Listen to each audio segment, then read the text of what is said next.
Giving bad people good ideas. I keep giving bad people good ideas. I keep giving bad people good ideas. I keep giving bad people good ideas.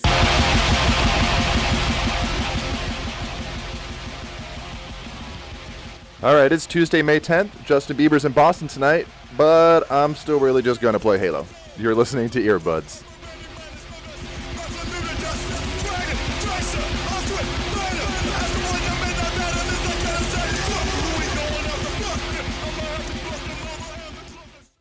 All right, good afternoon, Michael. How you doing? Doing pretty good, Dak. How's it going? It's going well. I'm Dakota Randall alongside Michael Saul Warren. This is episode 2 of the Earbuds podcast. Thanks for listening in. And we're going to bring on New Hampshire rapper eyenine later on in this episode to talk all things rap, Kanye's living record concept, super groups from rap's past, the state of rap today, what he's been working on. So we'll be looking forward to that. Michael, what'd you have for breakfast this morning? Man, I had a solid multigrain piece of toast with some of the unsalted butter spread gently on top. That is brutally unimpressive. So this brings me to what I really want to talk about. So I had 3 eggs over easy with a little bit of cheese. I had a couple pieces of bacon that I got really nerdy with and put some authentic Maine maple syrup on it. And then a controversial decision, apparently, I steamed carrots and squash, which I think vegetables is fine with breakfast, but do you think it's weird? I don't think it's weird. So, side story, when I was in Israel for a few weeks, we only had vegetables for breakfast. I think that's just like a thing out there. So, I think you're just in the wrong place. In Israel? When were you in Israel? In the middle of college, took a little birthright trip. So. And you said they only have vegetables for breakfast? For breakfast, yeah. Yeah. I mean, I can't really argue with it. It's a little strange, but... Well, it's strange to us, I guess, but maybe you'd fit right in, huh? Everyone says it's just strange that I do stuff like, I do broccoli, I do green beans. It's like, if you remember the term balanced breakfast when you were a little kid? Yeah. What's your breakfast routine? Like, what's the first thing you do when you pop up in the morning? When I pop up in the morning? Yeah. Truth be told, I'm not a breakfast person. So, the most I'm ever getting out of breakfast is a banana and toast, really. Before 11 a.m., I don't want to eat. Okay. Well, so my move is I stick in my underwear the entire time. I don't put pants on. I get a huge cup of coffee in this little mug that says coffee makes me poop. Actually, it's not a little mug. It's a huge mug. I sit down. I do my breakfast. I do my coffee. And I crush out about 3 to 4 games of Halo. Standard morning. And stream sports talk radio and listen to music. All right, so like I said, second episode of Earbuds, and a lot going on in music lately. A lot of new music came out this week, and as we mentioned earlier, Justin Bieber is in Boston tonight at the TD Garden, and you said he was seen walking around barefoot where? Walking around the Boston Public Garden and the Commons, I think. I don't know. I got on Facebook this morning, and it was one of those little trending things on the side. It says Justin Bieber barefoot in Boston. So obviously I clicked it, and there was a lot of people Snapchatting from a distance of Biebs barefoot. Jeez. Have you come around on the Biebs? I think most people started out Biebs haters. A lot of people have stayed that way. And some people have kind of come around recently to sort of dig in his whole act. And some people actually like his music. Where do you stand on the Biebs? And would you go to a show if it was $50? First off, no, I would not go to a show. You're insane. Are you kidding me? The girls that you would meet at a Justin Bieber show? You mean all the ones that are 15 years old? Come on. There's some 20s and 30s. There's some grandmas there too. As far as Bieber goes, his whole act and personality and everything, no, I'm still not buying it. But I have begrudgingly accepted that his last album was pretty good. I'm not gonna say it was pretty good, but Sorry and What Do You Mean are dope tracks. Yeah. Super fun songs. I definitely don't mind listening to them. That's for sure. I went on a period for a week where I played Sorry 10 times a day. It was really, really gross. Okay, so let's get into the music that we've been listening to over the past week. There's been a lot, like I said, a lot of new releases. The big one being Radiohead came out with a new record a couple days ago, sort of just out of the blue, even though there was a little advance notice.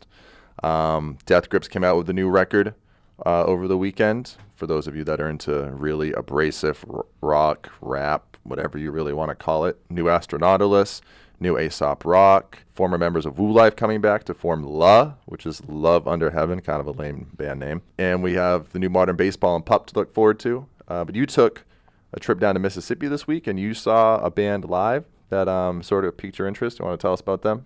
Yeah, man. So first off, shout out to my sister, Rebecca, for graduating from Mississippi State. Shout out, Rebecca. So that's why I was down there. Shout out all my real Africans. But while I was down there, my sister took me to a little house party in Starkville, and this band from Corinth, Mississippi called Light Beam Rider was playing. Before you go any further, I need you to kind of tell me a little bit about what a house party in Starkville, Mississippi looks like. Because I have my idea of what a house party is supposed to look like in New England, but I don't know what one in Mississippi would look like. Well, this was kind of like, it wasn't like all the frat kids or whatever. So like Mississippi State's kind of a typical Southern school where everybody's in a frat and all that. But this house party was like where my sister and all her friends were hanging out, and they're kind of like the artsy kids. So it's kind of like a smaller subculture of the school. It doesn't really represent the whole population. But it was like, I don't know, it was just like a bunch of arts kids who didn't want to hang out with frat kids all the time, basically. Okay. And there were two bands playing, and they were pretty good. So I don't know. It was like a typical house party. Not to keep bringing up Plymouth State, but did you see what happened at my alma mater over the weekend? The riot? Yeah, there was a... in quotation marks. Yeah, riot. In quotation marks, exactly.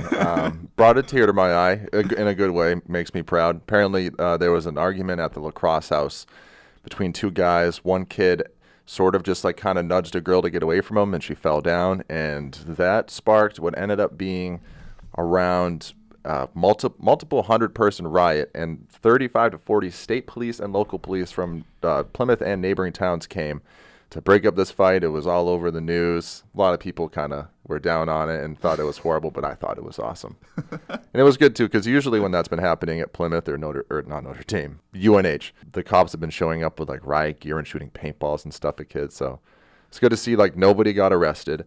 Nobody got hurt. Nothing crazy happened. Just a really insane riot. So shout out Plymouth State. So tell me about the bands, and one in particular that you saw down in Mississippi. Yeah, the one that really piqued my interest, they're called Light Beam Rider. They're from a small town called Corinth, Mississippi, although I'm pretty sure they live in Nashville now. Ultra Light Beam Rider? No, but I'm sure they get that a lot now. They've got an album out called A Place to Sleep Among the Creeps, and the title track from that record is pretty darn good.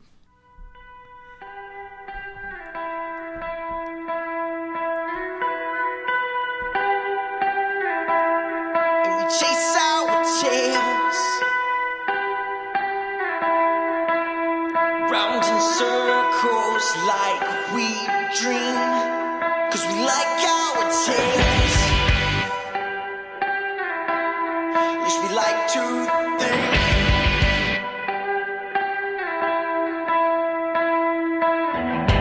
Preacher told me my whole family's gonna die. All right, so that was A Place to Sleep Among the Creeps by Light Beam Rider. So did you say they put on a good show? I'd say they put on a great show. Their lead singer looks like the guy from Coheed and Cambria. In a bit. bad way, yeah.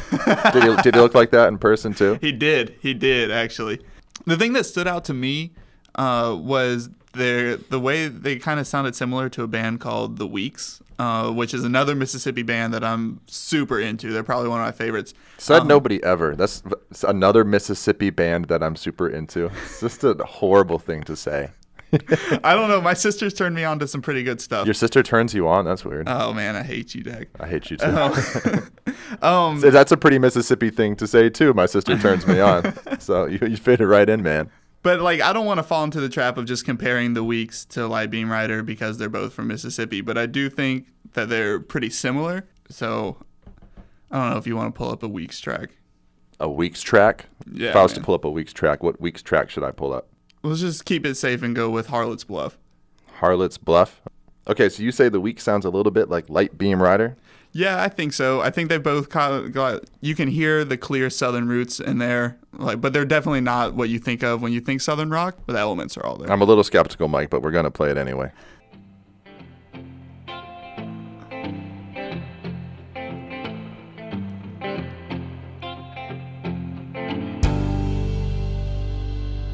I can't pay no toll to get across to my love.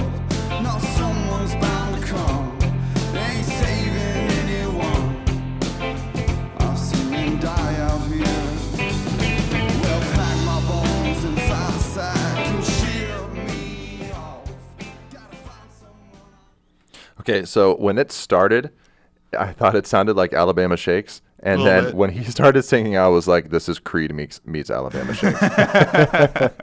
But no, it wasn't bad. It was good. But did you hear a little Scott step Oh my god. over like Southern rock as I did? Never thought of it that way. Okay. But I think in both bands, if you listen to Light Beam Rider more, you hear a lot of like the blues roots. And I think it comes through really strong. And I think like them, and they're both kind of similar to Kings of Leon, like older Kings of Leon. Which is not a good thing. Well, I think it's a good thing. Okay. But that whole kind of music, the new stuff that's coming out of the South. You mentioned Alabama Shakes earlier. They kind of fall into that. I've been really into. So I was glad to come across Light Beam Rider.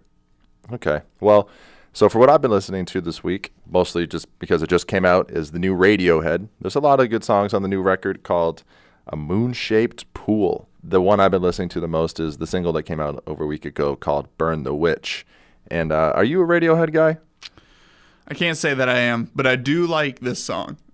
I was impressed by the single. Have you seen the second single to come out just before the day before the record came out? It's called Daydreaming, and the music video was directed by Paul Thomas Anderson. I'm not sure if you're familiar with him. He's directed movies like Boogie Nights, Where There Will Be Blood, Okay. The Master, Inherent Vice most recently. It's all really good stuff, and the video is actually playing in select theaters around the country. And it's only like 6 minutes. It's a pretty trippy video. But I mean, yeah, Radiohead for me is one of those bands that I've appreciated the more as I've grown older. Like when I was younger and heard everybody say, this is the best band of the 90s, this is the best band in the world right now, I'd listen to it and be like, this guy sounds like a dying cat.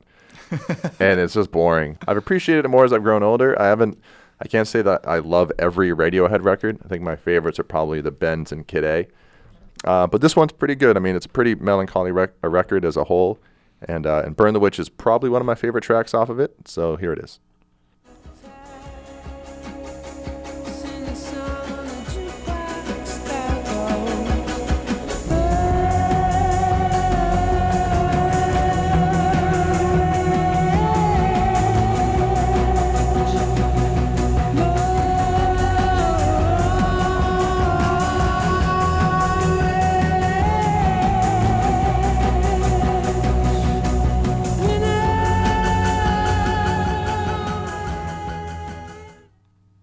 So again, that was Burn the Witch off of Radiohead's new record, Moon-Shaped Pool, whatever the hell that means.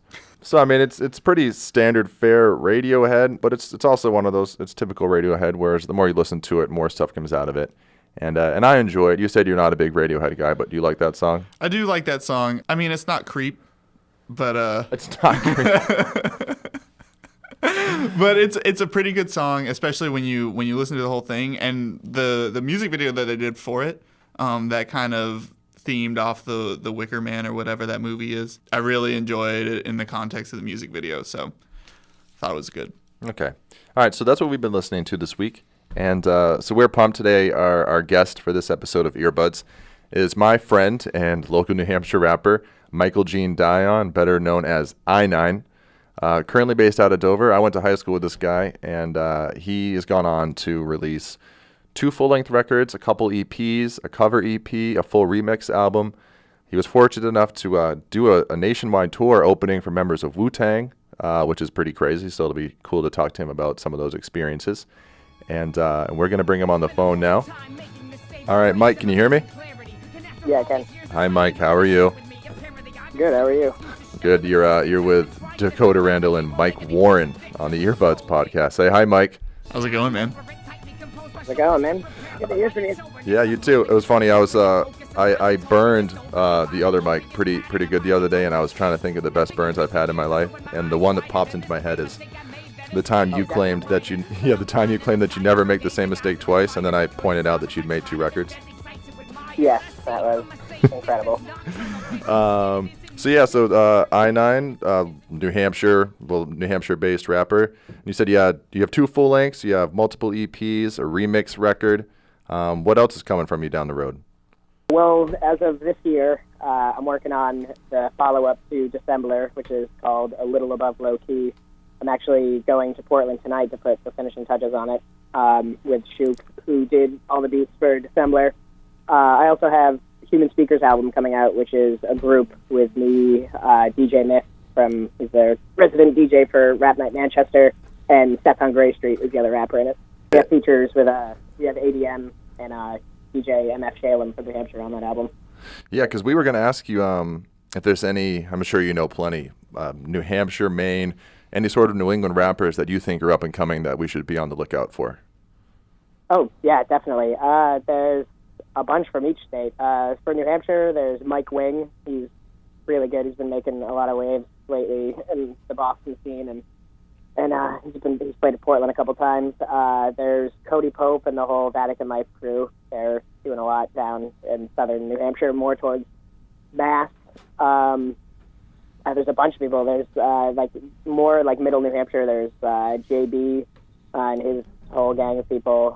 Up in Maine, there's pretty much there's like the Rap Night crew, like Ill by Instinct. Ben Shore just put out a release that I'm on. There's people like Stay on Mars, who's an up and comer. It's actually more so than it's ever been. Like when I first started, there was only a handful of us, and now there's just like a whole new generation of kids doing it that are really good. Two Story, Corey from Manchester, I'm on his album too. How would you describe New England rap? Like, do you think it's any different? Like, is it unique in any way? It gets compared a lot of times to like Midwest rap. There's a lot of different types of it though. There's far up Maine and like northern New Hampshire rap. That's a lot different. And then you get obviously the Boston scene, which is big, and that changes a lot. There's people like Mo Pope and Esh the Monolith and Gray Sky Appeal, who actually just moved to New York. They're a lot like they're a different sound, but it kind of varies by state and who you listen to. But yeah. It's always changing. It's definitely, I think, better than it has been in a long time. Yeah, because I know you've personally drawn a lot of influence from Midwest rap, like especially from the Minneapolis scene and labels like Rhymesayers. So yeah, definitely see a lot of that in your own music. And for those that don't know, one of eyenine's calling cards is that he can rap insanely fast. Have you ever timed yourself? Do you have any stats to throw at us? There was actually one time where we tried to do the formula for what they do for the syllables per second, and it was unofficial, obviously, but there were people timing, and I had beaten the record that Twista held originally, but when I did that, it still had been beaten. I think Rebel XD, and then somebody beat it from him, but the original record set by Twista, I had beaten in an unofficial timing. That's awesome.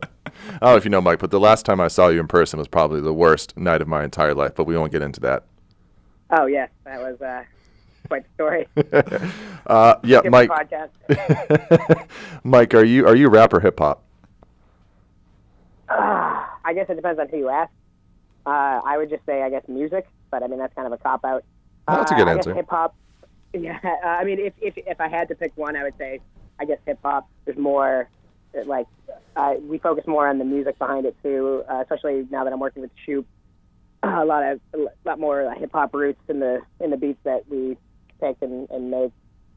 Okay. And rapping, I feel like, is more, I don't walk, if people ask me if I'm a rapper, I usually shy away from that. Rappers usually the people that I think of that will rap to you without asking, and no one asks them to. That's kind of how I feel rappers are.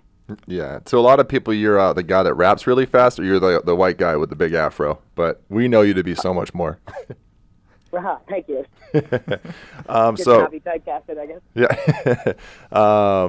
So one of the things I mentioned before is that for a while there, you were touring across the country with members of Wu-Tang, especially you had gotten to form a pretty good relationship with RZA. So give us a couple of stories from that. What was that like? Oh, that was intense. Started out, RZA saw me performing up in Maine and got my phone number from the owner of the Big Easy at the time. And I remember the owner Ken was like, "Hey, I think RZA might be calling you." He called me the next day, and I thought he was joking. And then I had another call from a line I didn't recognize, and it was RZA.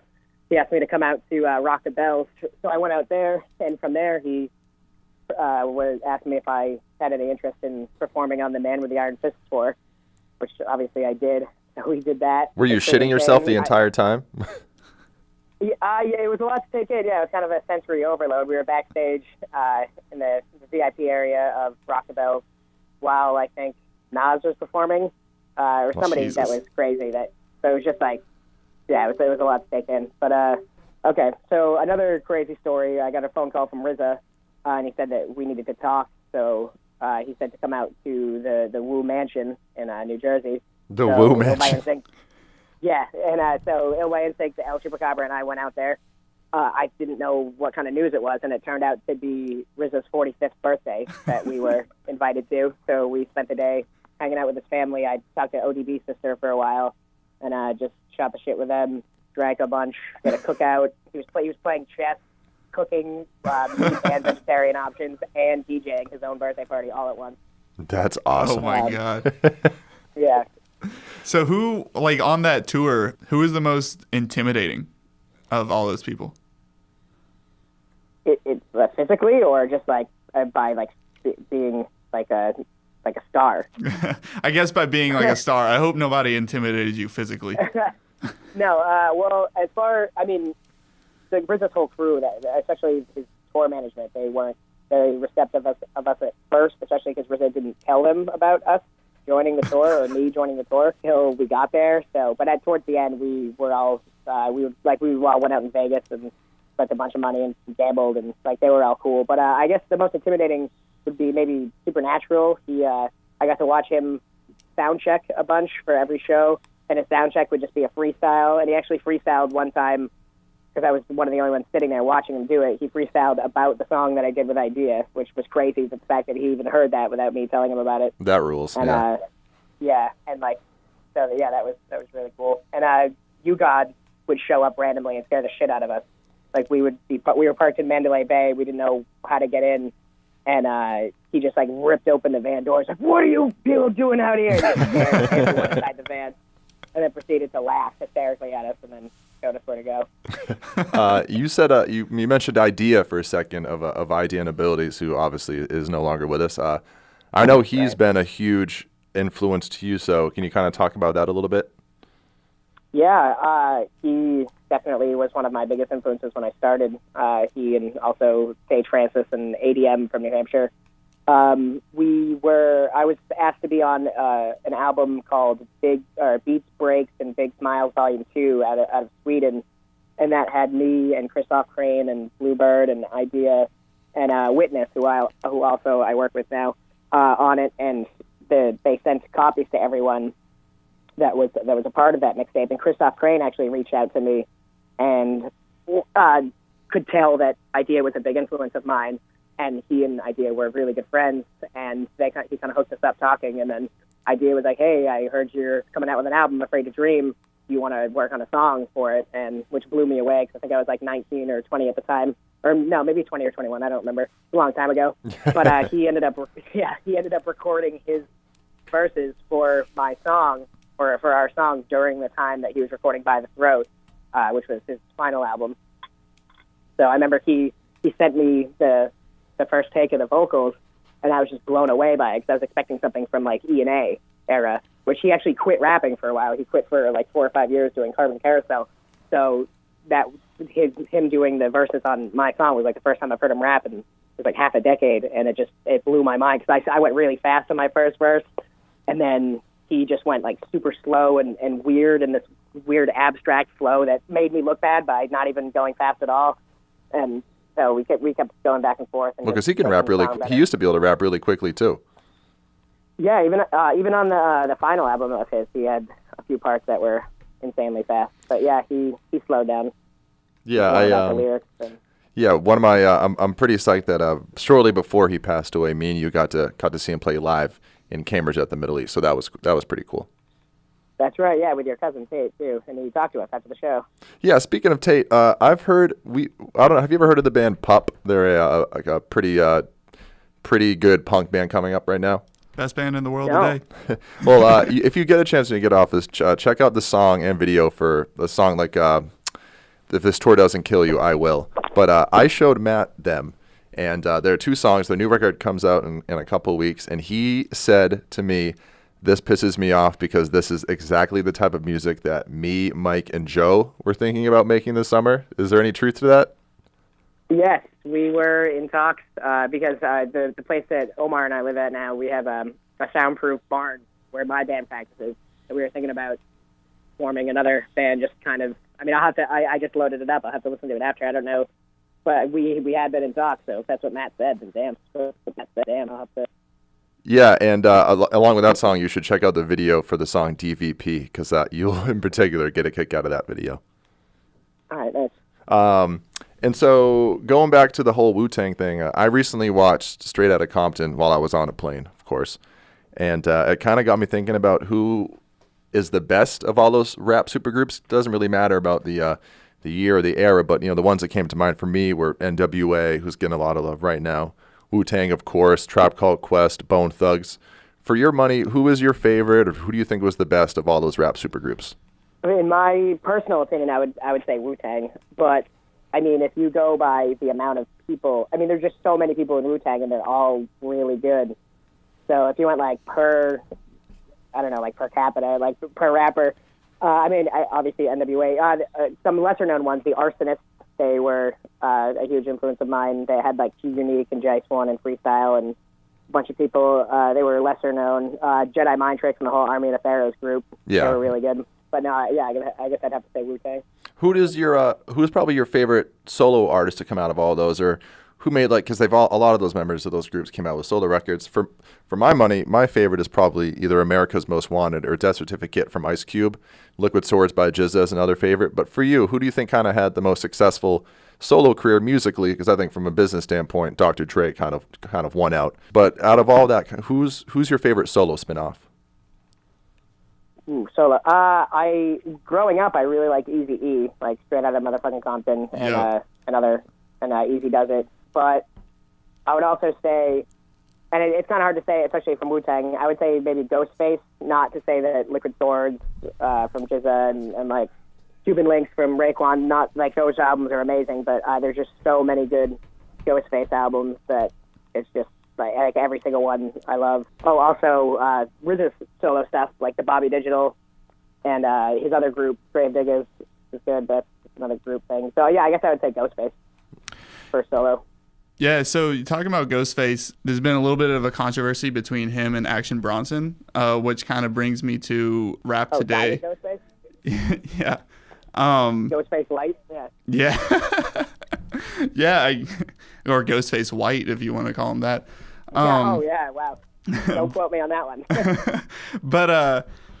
But when you look at Rap Today, do you think that it handles its legacy or the legacy of rap appropriately? I mean, when the direction that you see rap moving, do you like where it's going? I like where it's being. Yeah, I mean, yes and no. I don't really like the way the mainstream is handling it, but I don't think I ever did. So I don't think that's ever going to change. Especially like back during the whole Puff Daddy and Mace thing. Like I thought like a lot of that era was garbage. Come on, man. Puffy was good. Stop. I'm just kidding. Okay. What am I thinking? But no, but I mean, especially like, I think Odd Future shit things up a lot when they came out, and just a lot of the young cats that are doing it. And there's a lot of great underground artists, especially even from different areas of the world. I know a lot of people are into the Antword and stuff. I'm not into them that much, but I do know. And like the Streets and Busy Rascal from England. Are you a Death Grips guy? A what? Have you heard of or do you listen to Death Grips at all? Oh, Death Grips, Jesus. I mean, I'm not really into the whole noise rap. I know a lot of people, a lot of my friends are.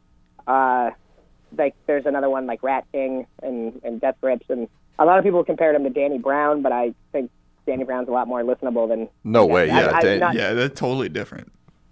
Yeah, I don't know. I just remember the same person that showed me Danny Brown was like, "Oh, you might also like Death Grips," and I heard, "What the hell is this?" I mean, it's good. It's just it's not really my thing, but yeah. I can see why a lot of people like it. I think what Death Grips is doing is a lot better than what a lot of like the mainstream rap is doing. It's just, again, it's not really. I wouldn't go out of my way to listen to it, but if someone's like, "Oh, hey, check out this new Death Grips," I would. Not to mention putting out a record, a highly anticipated record, with the cover being just a fully erect penis, uncensored, is awesome. Oh, I haven't even seen that. It's called No Love Deep Web, and the cover is literally just a fully erect penis. Not safe for work. All right, that's hilarious. You started to talk about mainstream rap a little bit, and I mean there are some like really good things out there. I mean, like all the artists from Top Dog Entertainment, they could be considered mainstream. They get a ton of radio play, but I think that they're better than like Drake or whatever. I mean, what do you think about that? A lot of my friends, especially like Goddamn Chan and Spose and Shane Rise and all them, they're more warming up to Drake and the whole mainstream thing, and because of them, I have listened more. I don't hate it as much as I did, and the funny thing is, I used to hate Kendrick Lamar. I don't know what I was thinking, but for the longest time, I think it was because Hot 97, when I was in New York with Wu-Tang, they would play that Pool Full of Liquor song every like 17 minutes. They would play it. That song did become insufferable after a while. Yeah, it was a lot. I spent like 4 days out there, and all we listened to anywhere we were, whether it be inside or in a car, was Hot 97, and every 20 minutes it was that song, and it just drove me insane. So I hated Kendrick Lamar, and I didn't give him a chance. It wasn't until Shoot forced me to listen to him. He was like, I'm going to play you one song, and if you don't like this, I'll never bring him up again. It was actually when we were on tour with Jizza, and he played the intro to that mixtape. I think the Heart Part 2. Oh, on Section 80? Yeah. He played me that intro, the first one, which is you can't get on Spotify because it uses the beat from the Roots illegally, so they pulled it. Yeah.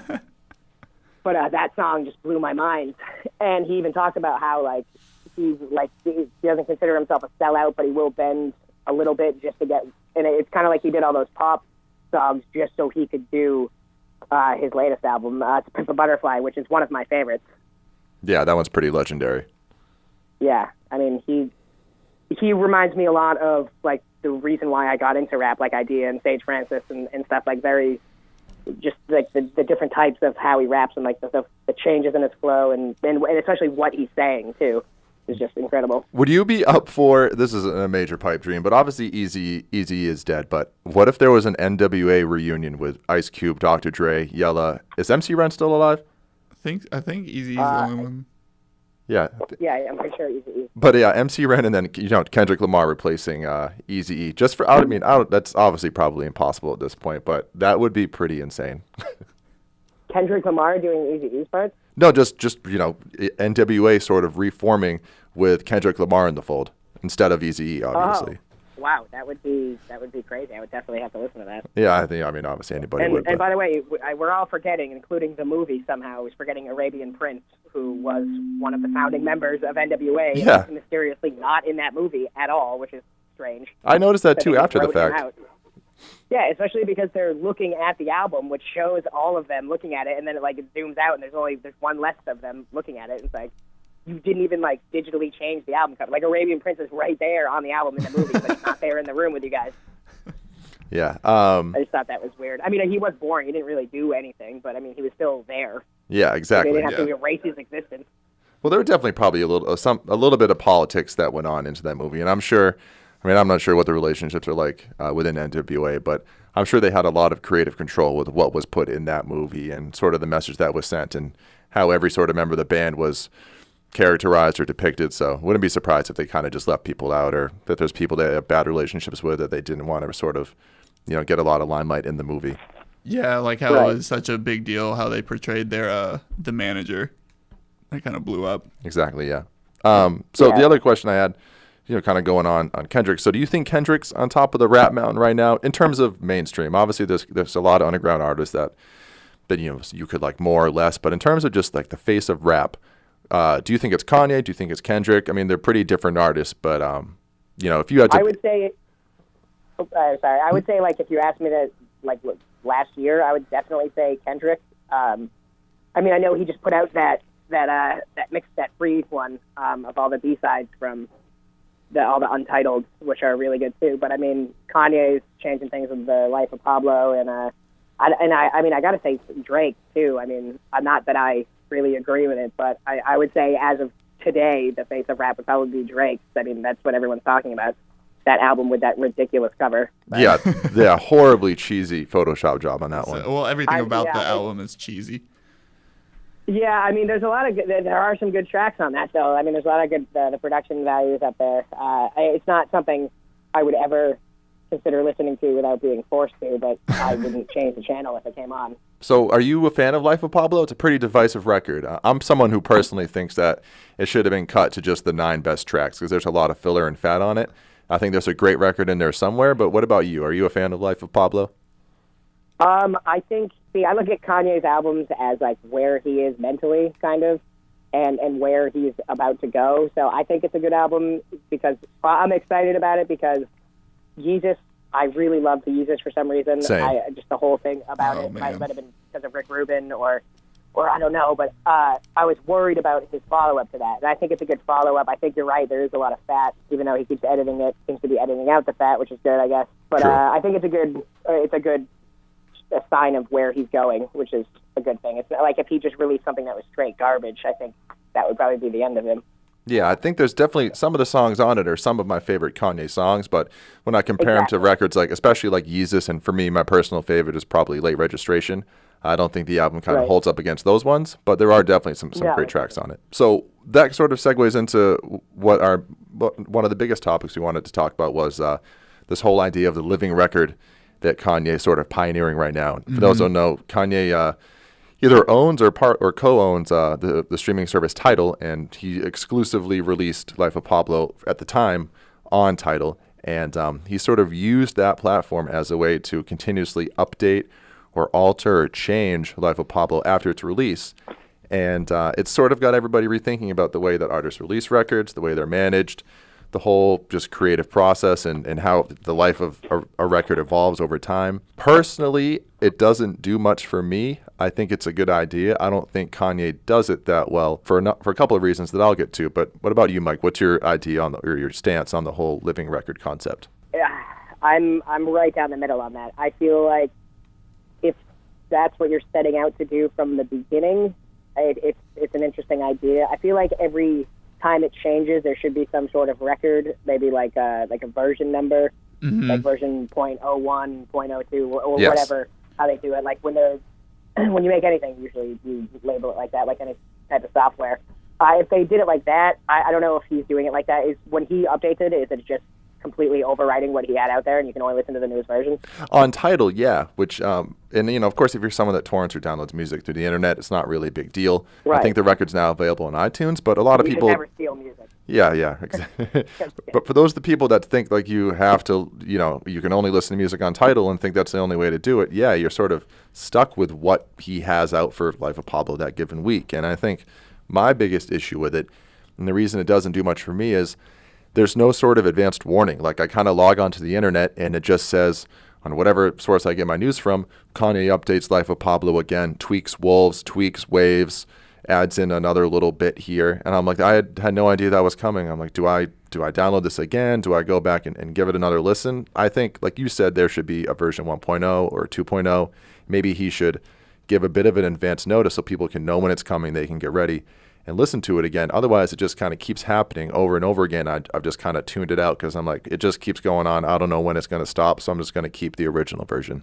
Right, and I've only ever listened to the original version because I don't know. I think that the way he's handling it is dumb. I really don't like that it's hard to get a hold of the older versions, that you can only get a hold of the newest one. And I think that that's just a flawed way to do it.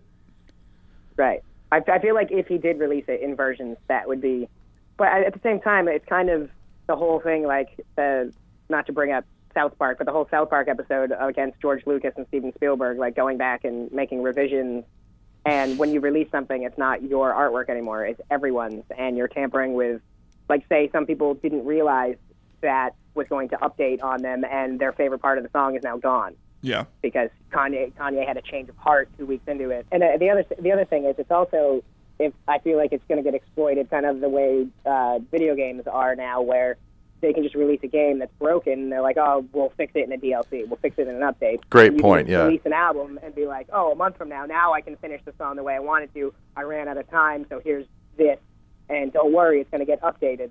Yeah. So, but on the other end, like it took me like 7 years to release Afraid to Dream, the one with Idea on it and Mac Lethal, and that has gone through so many iterations, and I released the final one. It would have been kind of nice to be able to release what I originally had and release something else, but at the same time, like, when it was done, it was done. Like, I'm gonna put it on Spotify, because right now the only place you can get it is the michaellarson.com, the memorial website. And I was even thinking about making a few changes that I've noticed since its release in 2011. I was like, no, I can't do that. But with this you could, I guess, with this new type of format.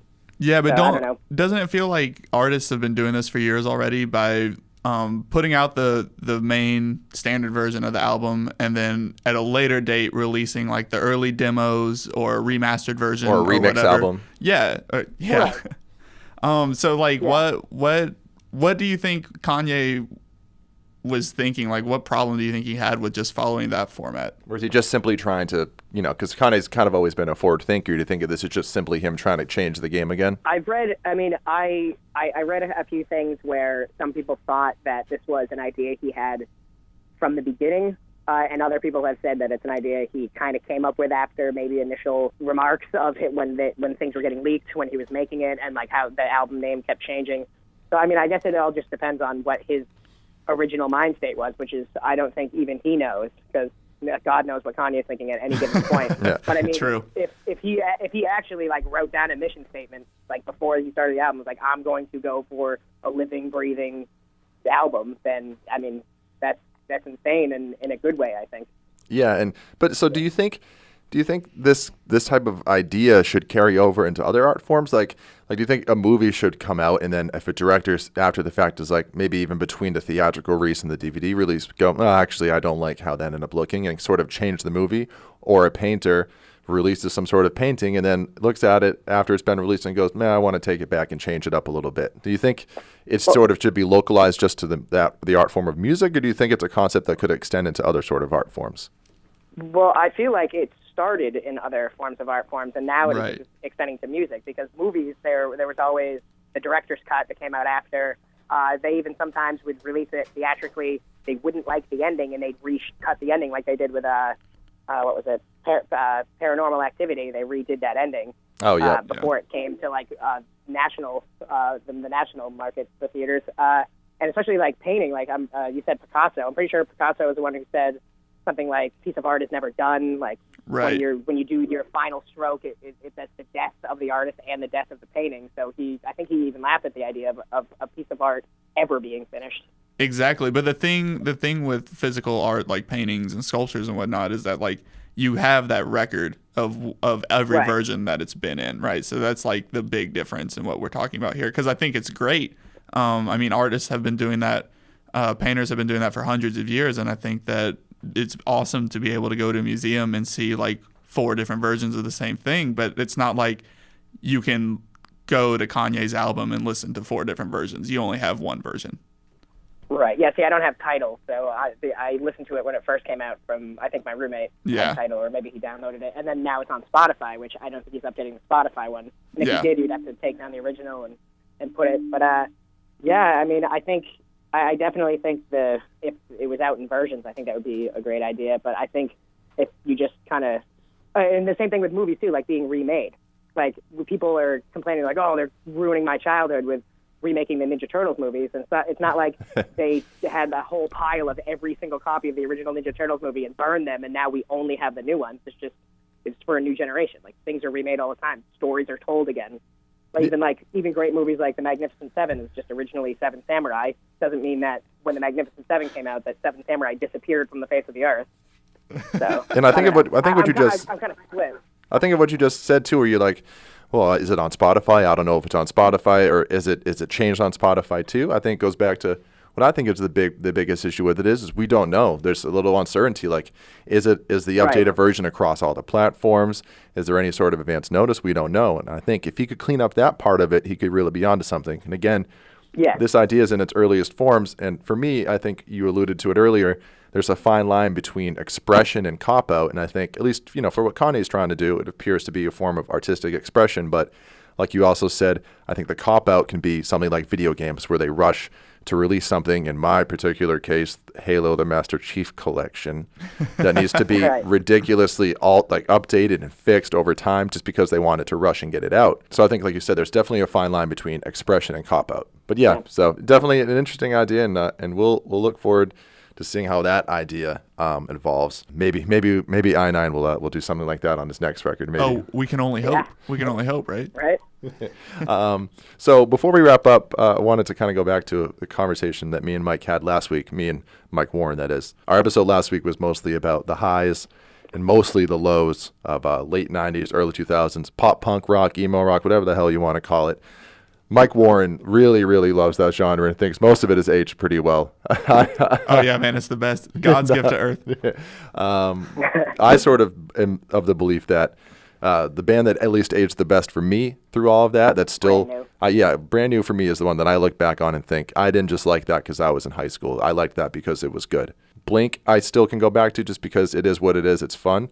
But what about you? What do you think is the band or the music that you look back on and think, wow, that was pretty terrible, and vice versa? What do you think aged the best? Well, I mean, I would say Brand New as well, but at the same time, like, you still have to go back to your favorite Weapon and then compare it to the newer stuff. Like, they have aged and they have progressed as a band. Same with RX Bandits. They started out just as a basic ska band, and now they're just like full on like Grateful Dead, Fish, Slash, like Iron Maiden, just craziness. And same with like Streetlight Manifesto, originally Catch-22. I mean, I was going to all of those shows with my brother at the time. Like, I saw Brand New open up for the Movie Life in 2001 in Boston, and like, they were insane. Movie Life, R.I.P. Yeah, they I guess, I Am the Avalanche toured as the Movie Life a couple years ago, and they did one of their albums start to finish, and I missed it, which pissed me off. I didn't even hear about it. But yeah, I mean, I think bands like that, especially like Glassjaw, they're a huge influence of mine. They have a new record coming out sometime soon here. I know they released the new track back sometime this year. Yeah, I actually just saw them with Coheed, which is a strange combination. Oh, yeah, that's weird. Oh, and also Coheed. Coheed was like that Good Eye Sniper song. That was around that time, and then now they're insane and like to a totally different. I feel like from what they were. Yeah. And I'm a sucker for like Newfound Glory and same early November and stuff like that too. Yeah, I was telling Mike. Pretty much anything on the Atticus album. Yeah, me and Matt Tatro, we're talking. My cousin Matt, we're talking about that too. That we learned a lot of this music through compilation records like Atticus, and for me especially, it was in the early ages of, at least when the internet was at least a little fast. I was glued to DriveThruRecords.com, and that's where I got a lot of this music. Oh yeah, I still have the DVD somewhere. Yeah, and when I was telling Mike Warren also, one of my favorite shows that I've been to was that early November reunion show in Philadelphia at the Electric Factory. Oh yeah, that must have been crazy. The one where we got like, what was it, like a fourth of the way there, and we had to turn around to go get your brother's insulin? Oh wait, yeah, no, I went to that one. I forgot about that. Yeah, you were with us in Philadelphia. Oh wow, I totally blanked out that memory. Yeah, we did, because we forgot his insulin, and we almost missed it. Yeah, you guys ended up like biking around Philadelphia like 2 a.m, like super fast on bicycles. Yeah, and I ate everybody's pizza. yeah, that's right. We were like jumping from rooftop to rooftop too. That was really crazy. Yeah. I forget who we stayed with, but yeah, no, that was a great show. Yeah, that was definitely a great time. Well, but yeah, I actually have a lot of like Spotify playlists, and a bunch of it is music from that era. So I think a lot of it still stands the test of time, but I mean, a lot of it is pretty bad, like Simple Plan style stuff. Yeah, that's pretty bad. Another band that I've kind of gone back and thought a lot less of recently too was Taking Back Sunday. I don't know about you, but I've looked back on them and go, I really don't know if that was as good as I thought it was. Yeah, I kind of feel like Taking Back Sunday is more like Donnie Darko, where I thought Donnie Darko was like the end-all, be-all for movies, and then the more that director made, I kind of go back and like, I don't know if it was as good as I thought it was when I was younger. And when that shit sequel S Darko came out a few years back, oh, too. I never even saw that. Oh, don't. It was bad. Yeah. All right. Well, that's definitely going to do it for us on this episode of Earbuds, or at least for our conversation with eyenine. Anything else you want to add, Mike Warren? Nah, dude, I appreciate you coming on. Yeah, thanks for having me. Yeah, thanks, man. And again, so when's the next time we can see eyenine, or your collaborators, whoever you're working with? When's the next time we can see you live in the area? This summer, I'm going to be playing at Mind Spray in Boston. I think it's in June. I'm playing at the Brick House also in a couple weeks.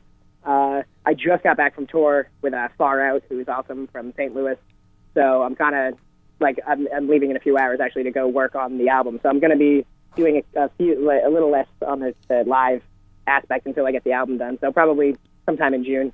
There's also eyenine.music.com, www.eyeninemusic.com. It's a site that I just put out. So I'll be updating the shows and like the future stuff that's going on there. So you can check out that. Awesome. Well, we'll definitely look forward to that, and we'll link all your stuff in the description when we upload this. So, Nice. yeah, so thanks for joining us, man, and we'll look forward to hearing from you down the road. All right, definitely. Thanks. All right, and that was Mike Dion, a.k.a. eyenine, New Hampshire-based rapper. Definitely can be billed as, a performing rapper and also a rap encyclopedia, because that guy can go on and on. He knows a lot about the genre. So That was really cool to listen to him talk, especially telling the stories about touring with the Wu-Tang members. That was something else. yeah, most definitely. All right, so that's going to do it for this episode of Earbuds Podcast. We want to thank Mike Dion for joining us. Any final thoughts, Mike Warren, before we call it quits on this one? You're sure you're not going to go see Bieber tonight?